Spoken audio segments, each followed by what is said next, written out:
Saya mengajak Anda membuka di dalam kebenaran firman Tuhan, diambil dari kitab Daniel pasal yang ke-9. Kita akan melihat dari ayat yang ke-20 sampai ayat yang ke-27. Daniel pasal yang ke-9 ayat yang ke-20 sampai ayat yang ke-27. Anda yang sudah akrab dengan firman Tuhan, pasti Anda tahu bagian ini yang diberikan perikop 70 kali 7 masa. Haleluya. Demikian firman Tuhan, sementara aku berbicara dan berdoa dan mengaku dosaku dan dosa bangsaku, bangsa Israel, dan menyampaikan ke hadapan Tuhan Allahku permohonanku bagi gunung kudus Allahku. Sementara aku berbicara dalam doa, terbanglah dengan cepat ke arahku Gabriel, dia yang telah kulihat dalam penglihatan yang dahulu itu pada waktu persembahan korban petang hari. Lalu ia mengajari aku dan berbicara dengan aku, Daniel, sekarang aku datang untuk memberi akal budi kepadamu untuk mengerti. Ketika engkau mulai menyampaikan permohonan, keluarlah suatu firman, maka aku datang untuk memberitahukannya kepadamu, sebab engkau sangat dikasihi. Jadi camkanlah firman itu dan perhatikanlah penglihatan itu. 70 kali 7 masa telah ditetapkan atas bangsamu dan atas kotamu yang kudus, untuk melenyapkan kefasikan, untuk mengakhiri dosa, untuk menghapuskan kesalahan, untuk mendatangkan keadilan yang kekal, untuk menggenapkan penglihatan dan nabi, dan untuk mengurapi yang maha kudus. Maka ketahuilah dan pahamilah, dari saat firman itu keluar, yakni bahwa Yerusalem akan dipulihkan dan dibangun kembali, sampai pada kedatangan seorang yang diurapi, seorang raja, ada 7 kali 7 masa. Dan 62 kali 7 masa lamanya kota itu akan dibangun kembali dengan tanah lapang dan paritnya, tetapi di tengah-tengah kesulitan. Sesudah ke-62 kali 7 masa itu akan disingkirkan seorang yang telah diurapi, padahal tidak ada salahnya apa-apa. Maka datanglah rakyat seorang raja memusnahkan kota dan tempat kudus itu, tetapi raja itu akan menemui ajalnya dalam air bah, dan sampai pada akhir zaman akan ada peperangan dan pemusnahan seperti yang telah ditetapkan. Raja itu akan membuat perjanjian itu menjadi berat bagi banyak orang selama 1 kali 7 masa. Pada pertengahan 7 masa itu ia akan menghentikan korban sembelihan dan korban santapan. Dan di atas sayap kekejian akan datang yang membinasakan, sampai pemusnahan yang telah ditetapkan menimpa yang membinasakan itu. Ayat-ayat ini khususnya 4 ayat yang terakhir, ayat yang ke-24 sampai ayat yang ke-27 dari pasal 9 kitab Daniel, ini merupakan nubuatan yang terpenting di dalam iman kekristenan.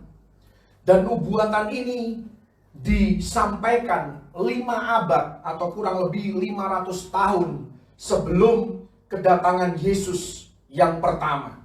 Dan ini merupakan tulang punggung daripada semua nubuatan yang lain. Merupakan kerangka inti daripada semua nubuatan yang lain. Jadi nubuatan ini mengkoneksikan semua nubuatan yang lain. Anda akan sangat sulit untuk memahami Matius 24 dan Matius 25 ataupun kitab Wahyu tanpa Anda memahami Daniel 9 ayat 24 sampai 27. Jadi nubuat ini itu memberikan permulaan dan juga akhir dari segala yang kita dapati di Alkitab sesudah nubuatan ini disampaikan kepada Daniel. Yang menarik adalah tadi kita baca ada 70 masa, 70 kali 7 masa. Nah, dari 70 masa ini 69-nya sudah digenapi. Jadi tinggal 1 masa lagi.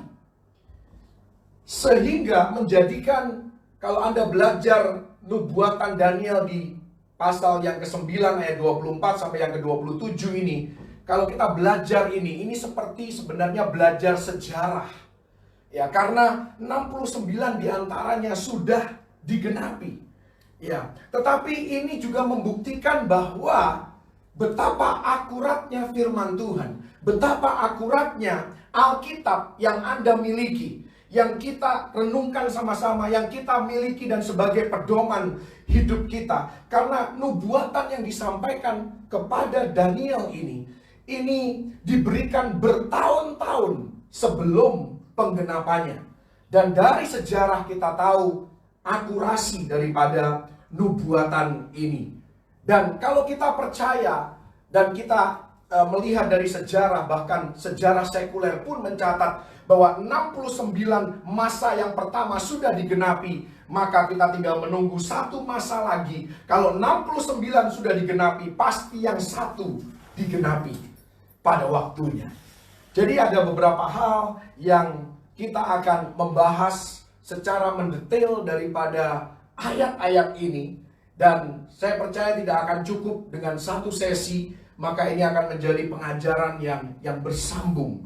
Tetapi saya mau Anda melihat di 19 ayat pertama daripada Daniel 9. Ini memberikan kepada Anda dan saya rahasia daripada diberikannya nubuat ini. Jadi Daniel tidak hanya sekedar datang kepada Tuhan, kemudian tiba-tiba dia mendapatkan nubuatan yang sangat-sangat luar biasa ini. Kalau Anda membaca 19 ayat pertama dari Daniel pasal yang ke-9, itu berbicara tentang doa Daniel. Berbicara tentang doa yang sangat-sangat dinamis, doa yang sangat-sangat transformatif, doa yang pada akhirnya doa ini yang disampaikan begitu intens di hadapan Tuhan sehingga menghasilkan nubuatan yang luar biasa ini. Doa Daniel itu dimotivasi oleh firman Tuhan karena dia hendak mengkonfirmasi nubuatan yang disampaikan oleh Nabi Yeremia. Jadi doa Daniel itu dimotivasi oleh firman Tuhan, diukur oleh kehendak Tuhan, dan termanifestasi dalam kehidupan dia sehari-hari. Bahwa ini bukan sekedar doa yang asal-asalan, bukan dia ya kebetulan pada waktu itu dia datang sedang berdoa, dia sedang butuh Tuhan. No, ini merupakan satu lifestyle dalam kehidupan Daniel. Kehidupan doa, satu doa yang rutin dinaikkan dengan intensitas. Doa yang penuh dengan pengakuan akan segala kelemahan dan akan segala dosa. Dan juga doa yang disertai dengan penyembahan kepada Tuhan. Kita semua tahu pelayanan Mount Hermon itu spesialis daripada doa, pujian, penyembahan. Jadi nubuat ini diberikan kepada Daniel ketika dia memenuhi kehidupannya dengan doa dan penyembahan. Inilah yang melatar belakangi daripada nubuatan ini. Dan kalau Anda tadi melihat di ayat yang ke-20 dan ayat yang ke-21 yang saya sudah bacakan bagi kita semua, di sana ada 4 komponen doa. Kita semua tahu bahwa doa itu mencakup berbicara. Doa juga mencakup doa itu sendiri. Kemudian doa juga mencakup pengakuan dosa. Dan yang terakhir, doa Daniel itu menyampaikan permohonan kepada Tuhan. Dan perhatikan kapan doa ini dinaikkan. Di sana dikatakan Daniel berdoa pada waktu persembahan korban petang hari. Ini adalah pukul 3 sore kalau waktu kita. Ya, persembahan korban petang hari ini merupakan waktu yang sangat sakral bagi orang Yahudi. Bagi orang Israel ini waktu yang sangat-sangat penting, sangat-sangat harus dipatuhi. Ya, apalagi buat orang-orang yang hidup menurut dengan hukum Taurat. Ini waktu yang sangat penting. Bahkan Yesus mati di atas kayu salib sebagai korban petang hari. Dia mulai disalibkan jam 9 pagi. Itu melambangkan persembahan korban pagi hari. Dan dia mati pada petang hari untuk menggenapi di Yesus sebagai korban persembahan petang hari. Perhatikan betapa Daniel ini, kenapa dia bisa mendapatkan nubuatan yang sangat luar biasa ini. Daniel itu sudah terasingkan dari tanah Israel selama 70 tahun. Daniel sudah hidup jauh dari bait Allah, dari ritual liturgi daripada bait Allah. Dia sudah terasingkan dari semua itu selama 70 tahun. Namun demikian, hal itu tidak melunturkan iman Daniel. Hal itu tidak melunturkan ketaatan dan kepatuhan Daniel. Dia tetap taat pada kebiasaan religius di tanah kelahirannya. Daniel tetap mengingat waktu yang sakral ini, yaitu pada petang hari dia datang kepada Tuhan. Bayangkan kalau diri kita sedang jauh dari tempat asal kita, atau mungkin hari-hari inilah, ini satu ujian juga bagi Anda dan saya. Kita tidak dalam kondisi normal kita. Yang biasanya Jumat malam Anda doa semalaman. Ini keadaan yang tidak normal. Ya, memaksakan Anda harus di rumah, Anda tidak bisa keluar rumah, Anda tidak bisa kumpul-kumpul di bukit doa. Pertanyaannya, apakah kita tetap taat mengikuti waktu-waktu ibadah pada kondisi normal kita?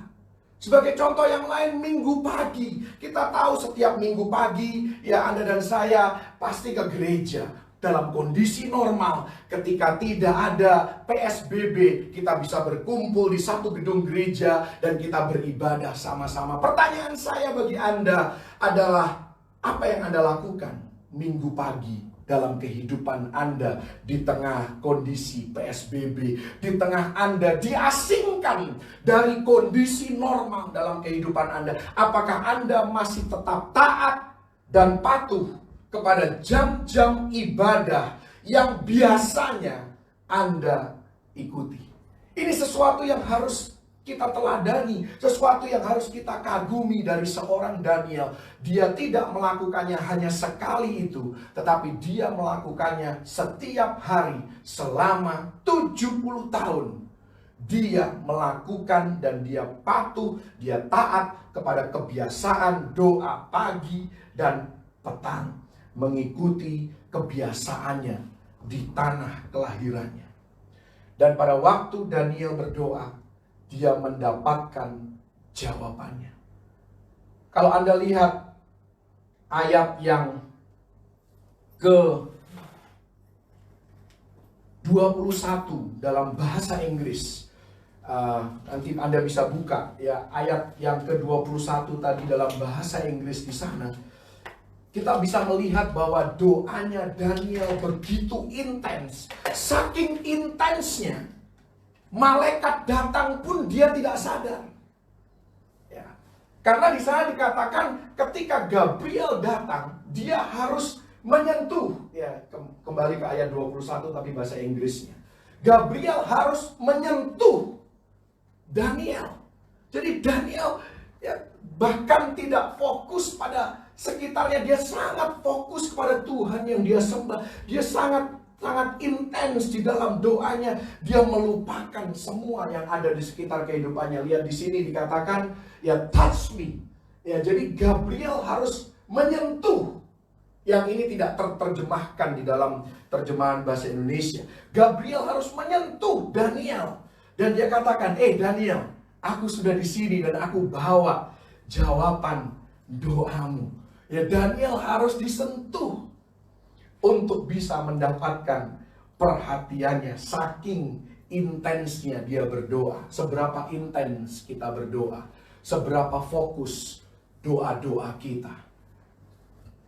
Ya, Daniel tidak heran dia diberikan, dia dipercayakan oleh Tuhan nubuatan yang sangat penting ini. Karena dia intens dalam doanya, dia fokus. Kalau dia doa, dia benar-benar berdoa.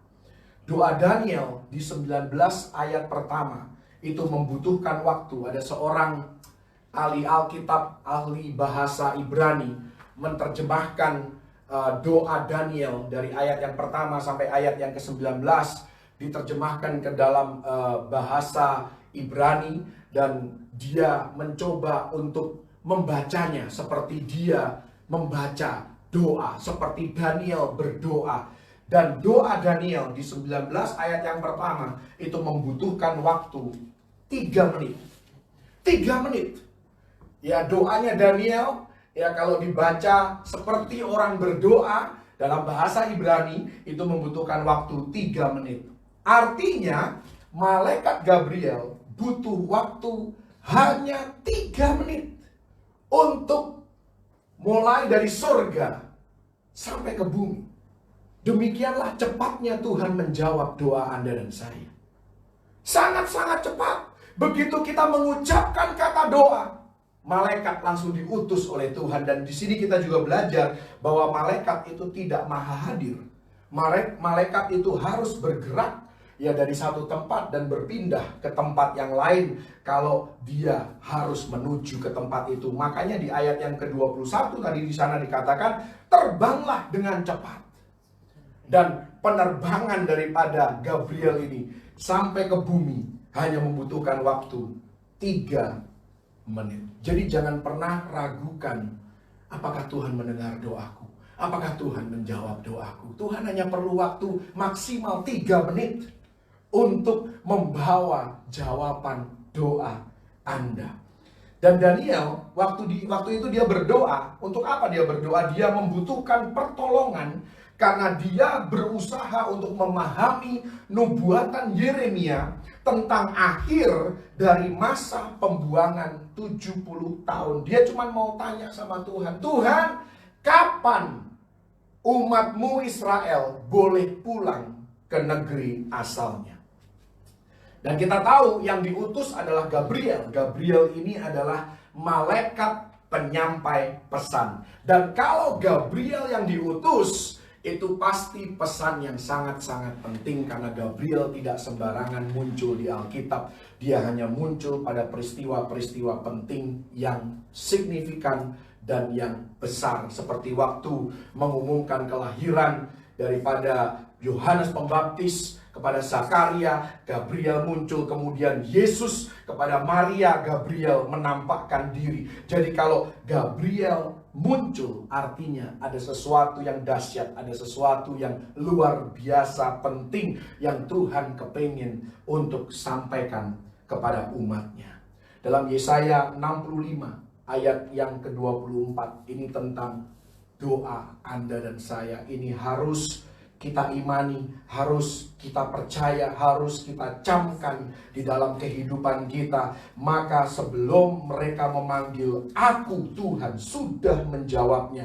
Ketika mereka sedang berbicara, aku sudah mendengarkannya.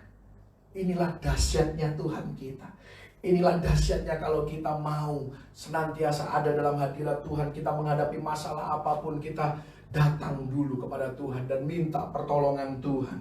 Maka sebelum kita memanggil, aku sudah menjawabnya. Sebelum ketika kita sedang berbicara, Tuhan sudah mendengarkannya. Haleluya.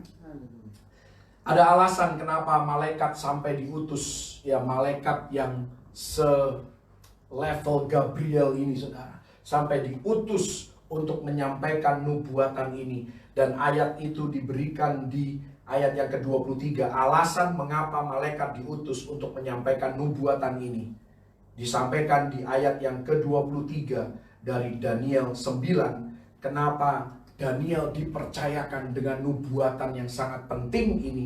Karena di sana dikatakan, sebab engkau sangat dikasihi. Amin. Sangat dikasihi. Haleluya. Kalau Anda murid Tuhan, Anda harus percaya bahwa Anda adalah orang yang dikasihi oleh Tuhan. Dari mana kita mendapatkan pewahyuan akhir zaman di perjanjian baru? Kebanyakan dari kitab Wahyu. Kitab Wahyu siapa yang menulis?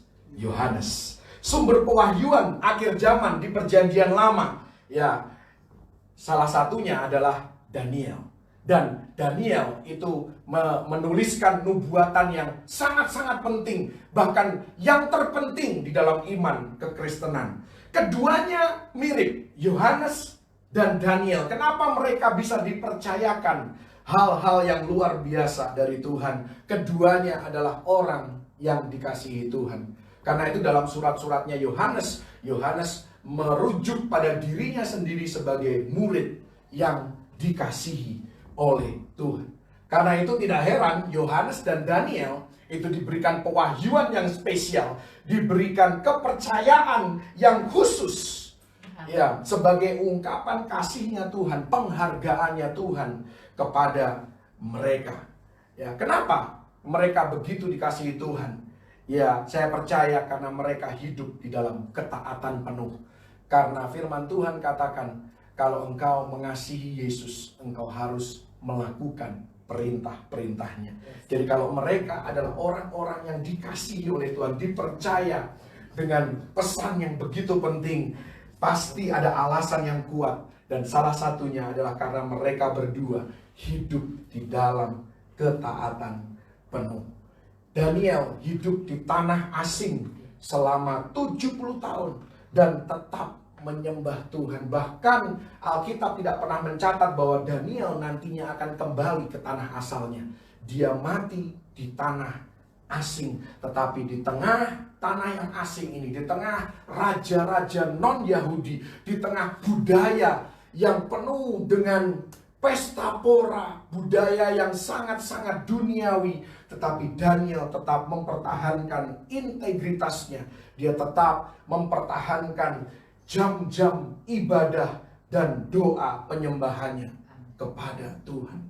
Mari kita lihat Yudas pasal yang pertama ayat yang ke-20 dan yang ke-21. Yudas 1 ayat 20 dan 21.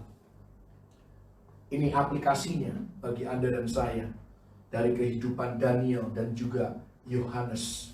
Akan tetapi kamu, saudara-saudaraku yang kekasih, bangunlah dirimu sendiri di atas dasar imanmu yang paling suci dan berdoalah dalam Roh Kudus. Peliharalah dirimu demikian dalam kasih Allah sambil menantikan rahmat Tuhan kita, Yesus Kristus, untuk hidup yang kekal. Bagaimana kita memelihara diri kita dalam kasih Allah? Lakukan perintah-perintahnya. Kita akan mempelajari nubuat yang disampaikan dalam kitab Daniel 9:24-27 ini secara rinci, ya, supaya kita tidak hanya tahu. Saya bisa saja memberikan kepada Anda bahwa ini artinya itu, ya, yang ini maksudnya itu. Saya bisa memberikan kepada Anda, tetapi saya juga mau Anda tahu prosesnya.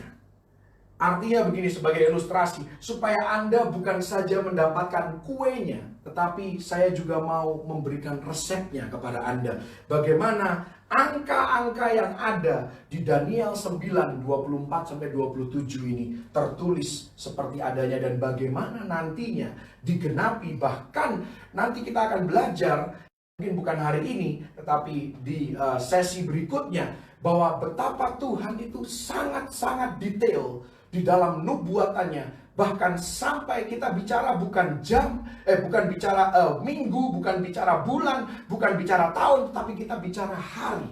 Sampai ke harinya pun Tuhan tepat di dalam memberikan nubuatan ini dan prediksi tentang apa yang akan terjadi. Kita semua tahu bahwa dari pasal yang ke-9 ayat yang ke-24, arti kata masa di sana, masa berbicara tentang tahun. Tentunya kita semua sudah tahu itu kalau kita sudah akrab dan sering mendengar firman Tuhan. Ya, dikatakan di sana ada 70 kali 7 masa. Itu artinya berbicara tentang 490 tahun. 70 kali 7 tahun. Jadi 490 tahun ini berbicara tentang nubuatan atau jangka waktu daripada apa yang dinubuatkan lewat kitab Daniel itu. Sebelumnya saya mengajak Anda dulu membuka di dalam Imamat 25 ayat yang 3 dan yang keempat. Imamat 25 ayat yang ketiga dan ayat yang keempat. Jadi bukan saja kita berbicara tentang nubuatannya, tetapi juga aplikasi pelajaran-pelajaran yang kita bisa terapkan dalam kehidupan kita sehari-hari. Di sana dikatakan, 6 tahun lamanya engkau harus menaburi ladangmu, dan 6 tahun lamanya engkau harus merantingi kebun anggurmu dan mengumpulkan hasil tanah itu.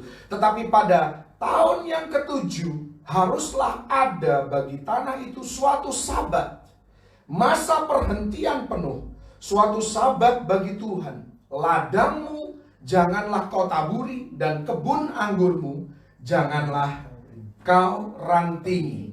Kalau kita lihat, ini tadi berbicara tentang mengajarkan tahun sabat bagi Tuhan. Jadi 6 tahun, kemudian tahun yang ketujuh adalah tahun sabat yang harus dipersembahkan kepada Tuhan. Mari kita lihat ayat yang ke-8 dan ayat yang ke-9 dari Imamat 25. Di sana dikatakan selanjutnya, engkau harus menghitung 7 tahun sabat, yakni 7 kali 7 tahun. Berapa tahun? 49 tahun. Sehingga masa 7 tahun sabat sama dengan 49 tahun. Lalu engkau harus memperdengarkan bunyi sangkakala di mana-mana dalam bulan yang ketujuh pada tanggal 10 bulan itu. Pada hari raya pendamaian kamu harus memperdengarkan bunyi sangkakala itu di mana-mana di seluruh negerimu. Artinya tahun yang ke-50 adalah yang kita kenal dengan tahun Yobel. Itu tahun yang ke-50. Jadi tadi 4 ayat itu dalam Imamat 25, setiap tahun yang ketujuh itu berbicara tahun sabat yang harus dipersembahkan kepada Tuhan. Dan tahun yang ke-50 adalah tahun Yobel. Daniel tahu bahwa yang dibicarakan oleh malaikat Gabriel di dalam Daniel 9 ayat yang ke-24 tentang 70 kali 7 masa itu berbicara tentang jumlah tahun. Jadi kita tidak berbicara tentang minggu ataupun hari, tetapi tahun. Ada hal yang menarik. Pertanyaannya, kenapa bangsa Israel, kenapa bangsa Yehuda itu sampai mengalami pembuangan di Babel? Kita tahu salah satu alasannya adalah mereka tidak taat. Mereka hidup di dalam penyembahan berhala, berulang kali ditegur oleh nabi-nabi yang diutus oleh Tuhan. Mereka juga tidak berubah, tidak bertobat. Tetapi ada satu alasan lagi yang luar biasa yang kita perlu untuk ketahui. Kenapa mereka sampai mengalami pembuangan di Babel? Kita lihat di dalam 2 Tawarik 36 ayat yang ke-21. Dan ini akan memberikan pelajaran penting bagi Anda dan saya. 2 Tawarik 36 ayat yang ke-21 memberikan kepada kita alasan kenapa bangsa Israel mengalami pembuangan di Babel. Dengan demikian genaplah firman Tuhan yang diucapkan Yeremia, sampai tanah itu pulih dari akibat dilalaikannya tahun-tahun sabatnya. Tadi Imamat 25 Anda ingat, setiap tahun yang ketujuh adalah tahun sabat bagi Tuhan. Karena tanah itu tandus selama menjalani sabat, hingga genaplah 70 tahun. Inilah kenapa bangsa Yahudi, bangsa Israel, Yehuda mengalami pembuangan ke Babel karena ketidaktaatan mereka dan karena mereka tidak memberikan kepada Tuhan apa yang menjadi miliknya, yaitu sabat. Tuhan mau mereka memberikan satu dari setiap 7 tahun. Dan karena mereka menolak untuk memberikannya kepada Tuhan, selama 70 tahun masa pembuangan itu, Tuhan mengambil apa yang menjadi haknya, apa yang menjadi miliknya dari mereka.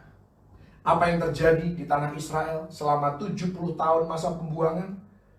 Selama 70 tahun, tahun-tahun sabat itu yang adalah milik Tuhan, yang tidak pernah dipersembahkan oleh bangsa Israel, bangsa Yehuda kepada Tuhan, itu terjadi di sana. Tahun-tahun sabat. Dan itu adalah milik Tuhan, dan Tuhan mengambilnya dari mereka. Prinsip apa yang kita bisa belajar dari sini? Saya mau katakan bagi Anda dan saya orang percaya, berikanlah kepada Tuhan apa yang menjadi miliknya. Atau kalau tidak, ia toh tetap akan mengambilnya daripadamu. Karena memang itu miliknya Tuhan. Tanpa kita sadar, kalau kita tidak memberikan perpuluhan, kalau kita hitung-hitung dalam kehidupan kita, sama saja dengan kalau kita memberikan perpuluhan. Kenapa? Karena perpuluhan itu pasti Tuhan akan ambil. Karena itu adalah milik Tuhan. Sudah pasti. Kalau tanpa Anda harus memberikannya kepada Tuhan secara sukarela, mengembalikannya kepada Tuhan secara sukarela, Tuhan akan mengambilnya daripadamu. Karena itu dikatakan di sini prinsipnya sekali lagi, berikanlah kepada Tuhan apa yang menjadi miliknya, atau dia akan mengambilnya daripadamu. Bukan karena Tuhan jahat, tetapi Tuhan kepengen untuk memberkati engkau lebih. Ya, makanya dikatakan dalam Maleakhi 3, kalau kita tidak mengembalikan perpuluhan, kita sama saja dengan merampok Tuhan, yaitu merampok kesempatannya Tuhan untuk memberkati kita lebih. Tuhan mau memberkati kita lebih. Kenapa kita harus merampok kesempatan itu dari Tuhan? Yang rugi siapa? Bukan Tuhan tentunya. Tuhan pasti akan mengambilnya. Ya, dan kalau dihitung-hitung, Tuhan sudah mengambilnya dari Anda. Kalau Anda belum mengembalikan apa yang menjadi milik Tuhan, tanpa Anda harus memberikannya kepada Tuhan. Ya, secara pribadi, saya memberikan perpuluhan, tetapi saya tetap dapat menikmati kehidupan yang berkualitas dengan selebihnya. Ya, jadi kalau dibandingkan, kalau saya keep semuanya, kalau saya tahan semuanya dengan saya lepaskan bagiannya Tuhan, itu kualitasnya sama, bahkan lebih baik ketika kita melakukan kewajiban kita, mengembalikan dengan sukarela kepada Tuhan, karena memang ini adalah milik Tuhan. Dan Tuhan bukanlah Tuhan yang berhutang pada kita. Ya, Tuhan selalu memberikan yang terbaik. Tuhan akan selalu memberkati kita lebih dan lebih lagi. Jangan rampok Tuhan atas kesempatan Dia memberkati kita lebih dan lebih lagi. Jadi tahun-tahun Sabat yang diabaikan oleh bangsa Israel, pada akhirnya selama 70 tahun masa pembuangan di Babel ini, Tuhan mengambilnya kembali dari bangsa Israel. Dan kita tahu, kalau kita lanjut di dalam nubuatan ini, 70 kali 7 masa. Ini berbicara 490 tahun. Ini ditetapkan khusus bagi bangsa Israel. Jadi perhatikan di sana, ya, ayat yang ke-24 tadi. Ini nubuatan 70 kali 7 masa telah ditetapkan atas bangsanya Daniel dan atas kotamu yang kudus. Jadi nubuatan ini berbicara tentang bangsa Yahudi, berbicara tentang bangsa Israel. Memang Tuhan bekerja melalui kerajaan-kerajaan dan raja-raja non-Yahudi, namun Dia tidak melupakan umat pilihannya. Sekarang kita harus belajar sedikit matematika supaya kita mengerti, ya, karena pada akhirnya nanti kita harus masuk sampai ke hitungan hari-hari penggenapan daripada nubuatan ini. Kita tahu bahwa di dalam kalender Ibrani, 1 tahun itu bukan 365 hari. 365 hari itu adalah kalender kita. Ya, tahun kabisat 366 hari. Dalam kalender Yahudi, 1 tahun adalah 360 hari. Dari mana kita mendapatkan 360 hari? Ini yang saya katakan tadi, jangan cuma mau kuenya, tapi kita juga harus mendapatkan resepnya. Ya, 1 tahun 360 hari. Kita akan bukti dari 7 ayat yang ke-11.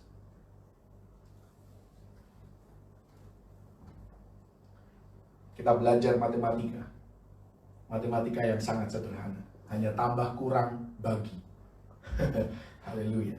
Di sana dikatakan, Kejadian 7 ayat 11, pada waktu umur Nuh 600 tahun, pada bulan yang kedua, pada hari yang ke-17 bulan itu, pada hari itulah terbelah segala mata air samudera raya yang dahsyat, dan terbukalah tingkap-tingkap di langit. Sekarang kita lihat pasal yang ke-8 ayat yang ke-4.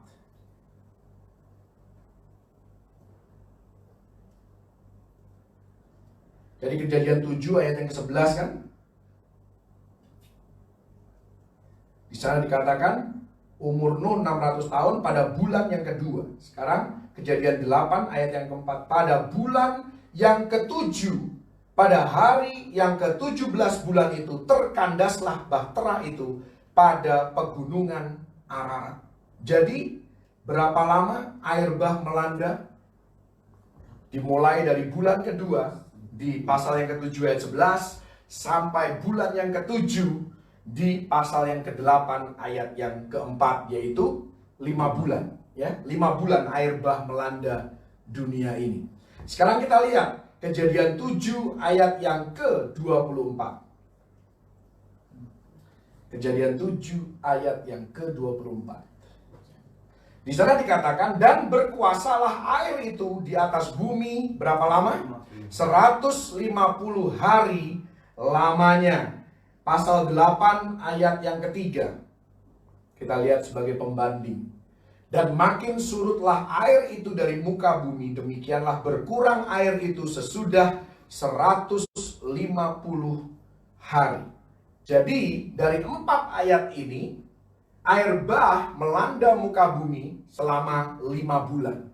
Dan 5 bulan itu sama dengan 150 hari. Artinya 1 bulan dalam kalender Yahudi itu sama dengan 30 hari. 150 dibagi 5. Ya, 1 bulan sama dengan 30 hari. Dan 1 tahun 12 bulan sama dengan 360 hari. Ini jadi kalau 1 tahun di dalam Alkitab berbicara tentang 360 hari. Sekarang kita lihat Daniel 9 ayat yang ke-27.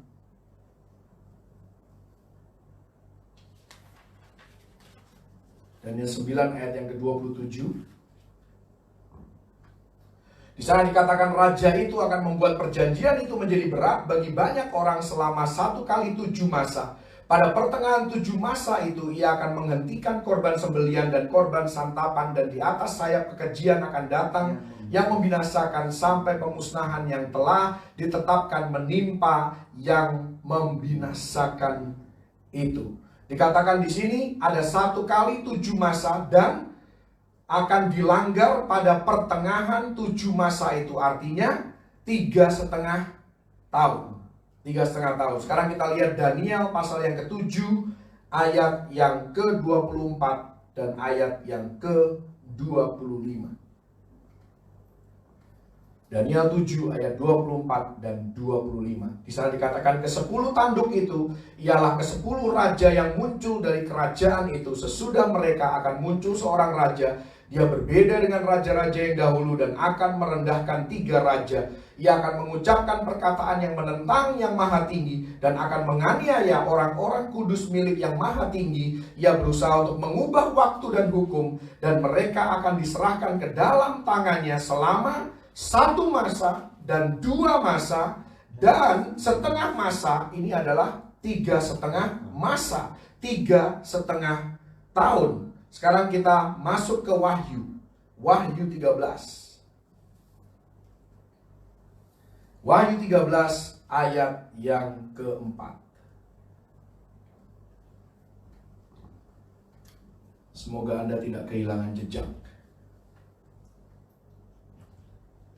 Wahyu 13 ayat yang ke-4, dan mereka menyembah naga itu karena ia memberikan kekuasaan kepada binatang itu, dan mereka menyembah binatang itu sambil berkata, siapakah yang sama seperti binatang ini, dan siapakah yang dapat berperang melawan dia? Dan kepada binatang itu diberikan mulut yang penuh kesombongan dan hujat, kepadanya diberikan juga kuasa untuk melakukannya. Berapa lama? 42 bulan lamanya. Jadi ada 3,5 tahun, ada 42 bulan. Sekarang Wahyu 12 ayat yang ke-6.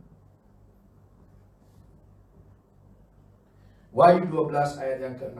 Semua ini membuktikan bahwa ayat-ayat di dalam Alkitab, apalagi yang bersifat nubuatan, ini semuanya konsisten satu sama lain, tidak ada yang bertentangan. Di sini dikatakan perempuan itu lari ke padang gurun, di mana telah disediakan suatu tempat baginya oleh Allah, supaya ia dipelihara di situ berapa lama? 1260 hari lamanya. Berapa itu? 1260 hari. Itu kalau kita bagi 30, itu sama dengan 42 bulan. 42 bulan itu 3,5 tahun. Mungkin Anda akan bertanya, ya kalau 1 tahun di dalam kalendernya yang dipakai sebagai rujukan oleh Daniel tadi, 1 tahun sama dengan 365 hari. Bagaimana kita bisa mencocokkan dengan kalender kita? Karena ada selisih 5 hari dengan kalender kita. Apa yang terjadi pada 5 hari selebihnya? Ya, kita tahu bahwa kalender yang kita pakai, apapun versinya, adalah kalender yang tidak sempurna. Karena itu kita punya yang namanya tahun kabisan. Itu adalah tahun untuk menyesuaikan kalender kita. Karena kalender kita bukanlah kalender yang sempurna.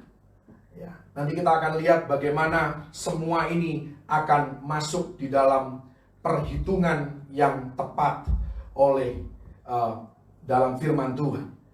Kemudian kita beranjak ke bagian lain daripada nubuatan ini. Kita simpan semua catatan itu dulu. Kita beranjak ke bagian lain daripada nubuatan dalam Daniel 9 ayat 24 sampai yang ke-27 tadi, berbicara tentang siapa, untuk siapa nubuatan ini. Apa yang hendak dikatakan Tuhan kepada Daniel. Tadi saya sudah sampaikan ayat yang ke-24 dari Daniel 9. Di nubuatan ini diperuntukkan bangsa Israel dan kota kudus mereka. Dan setelah masa pembuangan ke Babel, Tuhan masih belum selesai berurusan dengan Israel. Ya, rencana Tuhan bagi umat non-Yahudi itu tercakup. Anda dan saya ini masuk ya di tengah-tengah daripada rencananya Tuhan bagi bangsa Israel. Kenapa? Alasannya adalah ketika Yesus menawarkan dirinya kepada saudara-saudaranya, kepada bangsanya sendiri, dia ditolak. Karena itu dia memalingkan diri kepada bangsa-bangsa non-Yahudi, Anda dan saya. Karena itu kita bisa diselamatkan. Jadi dari kitab Daniel pasal yang ke-9 ini, Tuhan menyampaikan bagaimana dia akan berurusan dengan Israel. Dan dalam nubuatan ini Tuhan memaparkan keseluruhan daripada program ilahinya bagi Israel. Ingat, Daniel sedang berdoa secara intens dan dia bertanya kepada Tuhan, kapan Tuhan bangsa Israel ini akan bisa pulang ke tempat asal mereka. Dan Tuhan menjawab jauh lebih dahsyat daripada apa yang Daniel doakan. Ini pelajarannya bagi Anda dan saya. Tuhan masih melakukan semua itu bagi Anda dan saya. Ketika kita minta sesuatu dari Tuhan. Efesus 3 ayat yang ke-20 di sana dikatakan bahwa Dia sanggup melakukan jauh lebih banyak dari apa yang kita doakan dan apa yang kita pikirkan. 1 Korintus 2 ayat yang ke-9, firman Tuhan di sana menuliskan apa yang tidak pernah dilihat oleh mata, tidak pernah didengar oleh telinga, yang tidak pernah timbul di dalam hati manusia. Semua ini disediakan Allah untuk mereka yang mengasihi Dia. Tuhan masih melakukan apa yang Dia lakukan bagi Daniel. Daniel berdoa, meminta hal yang satu saja. Tuhan, aku mau konfirmasi nubuatan Yeremia bahwa sebentar lagi kami akan kembali ke tanah kelahiran kami dan membangun, memulihkan kota kudus kami. Tetapi Tuhan menjawab Daniel jauh lebih besar. Ini mengingatkan saya kepada Salomo ketika Tuhan tanya Salomo, engkau mau apa? Salomo meminta hikmat.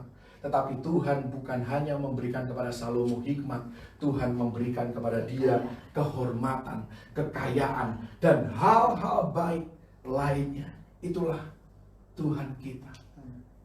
Itulah Tuhan yang kita sembah, Tuhan yang kita layani. Begitu luar biasa, Dia pencipta alam semesta. Dia punya rencana yang besar bagi dunia ini, bagi bangsa Israel. Tetapi Dia juga mempedulikan Anda dan saya. Dia memasukkan Anda dan saya masuk di dalam program ilahinya. Bahkan sebelum Tuhan selesai berurusan dengan Israel nanti, Anda dan saya sudah diangkat lebih dahulu. Ya, sebelum satu masa yang terakhir ini, pengangkatan akan terjadi.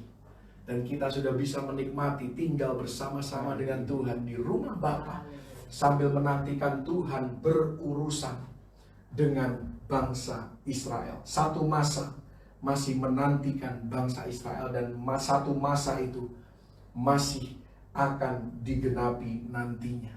Bangsa Israel sampai hari ini masih menantikan Mesias mereka. Tetapi Anda dan saya sudah tahu bahwa Mesias kita sudah datang 2000 tahun yang lalu. Dan kita sedang menantikan kedatangannya kali yang kedua. Bangsa Israel, bangsa Yahudi masih menantikan kedatangan Mesias untuk pertama kalinya bagi mereka. Dan ini yang akan kita bahas di sesi yang berikutnya, bahwa Mesias sebenarnya sudah datang. Tetapi bangsa Israel melewatkan waktu itu. Karena apa? Karena mereka tidak memberikan perhatian mereka kepada firman yang sudah dijabarkan secara mendetail lewat kitab Daniel ini. Sungguh sangat disayangkan. Karena itu pelajarannya bagi Anda dan saya. Setiap kali kita mendengar firman, mari kita bukan saja mendengar, kemudian kita lupakan firman itu. Tetapi ada baiknya firman itu kita catat, kita camkan di dalam hati kita. Kita lakukan di dalam kehidupan kita, supaya kita tidak mudah lupa. Dan ketika kita menghadapi ujian, kita menghadapi cobaan, kita menghadapi satu tantangan dalam hidup ini, saya percaya Roh Kudus akan mengingatkan kita. Karena Dia Roh penolong, Dia Roh yang menuntun kita kepada kebenaran, Dia yang akan mengingatkan ya firman yang sudah didepositokan Tuhan di dalam kehidupan kita, sehingga kita menjadi orang-orang yang kuat dan kita akan tetap teguh berdiri pada akhirnya. Kita akan lanjutkan di sesi berikutnya, ya, satu nubuatan yang luar biasa dari kitab Daniel pasal yang ke-9 sampai pada perhitungan harinya. Ya, setiap ayat ini digenapi secara tepat. Kapan Mesias itu datang, kapan Mesias dinyatakan, kapan nubuatan ini mulai berlaku, dan seterusnya dan seterusnya. Kita akan belajar di sesi berikutnya. Saya berdoa biar pengajaran ini boleh memberkati kita semuanya. Tuhan Yesus memberkati. Haleluya. Amin.